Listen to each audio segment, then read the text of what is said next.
So first one, sir, year's theme, don't miss a beat. What does that mean to you in terms of heart health and patient awareness? Very important అండి. ఎందుకంటే మనకి chest pain, చాలా severe chest pain central part of the చెస్ట్లో వస్తే అది heart attack అందరూ అనుకుంటారు. అది లేమ్యాన్ అనుకుంటారు, డాక్టర్స్ అనుకుంటారు. కానీ చాలాసార్లు మనకు తెలియదు.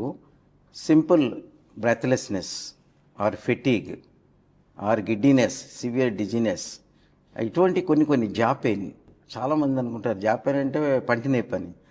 ఇటువంటివి కూడా హార్ట్ అటాక్కి లీడ్ చేయొచ్చు. స్లైటెస్ట్ సిమ్టమ్ కూడా నెగ్లెక్ట్ చేయొద్దు అని ఈసారి కాన్సెప్ట్ అనమాట. ఎందుకంటే ఇది చాలా ఇంపార్టెంట్, దాని కాన్సిక్వెన్సెస్ బ్యాడ్గా ఉంటాయి కాబట్టి మనం ఎర్లియస్ట్ సైన్లోనే దాన్ని రికగ్నైజ్ చేసి ట్రీట్మెంట్ తీసుకోవాలి. Sir actually that was my question sir. Earliest సైన్లోనే రికగ్నైజ్ చేయాలంటారు కదా, సో మీ ప్రకారంగా ఈ ఎర్లీగా యాక్ట్ చేయడం అనేది ఎంత క్రూషియల్గా మారుతుందంటారు? చాలా ఇంపార్టెంట్. ఎందుకంటే మనం గోల్డెన్ అవర్ అంటామండి హార్ట్ అటాక్ వచ్చిన ఫస్ట్ 1 అవర్. ఎందుకంటామంటే ఆ 1 అవర్ నెగ్లెక్ట్ చేస్తే హార్ట్ మజిల్ డ్యామేజ్ అయిపోతుంది.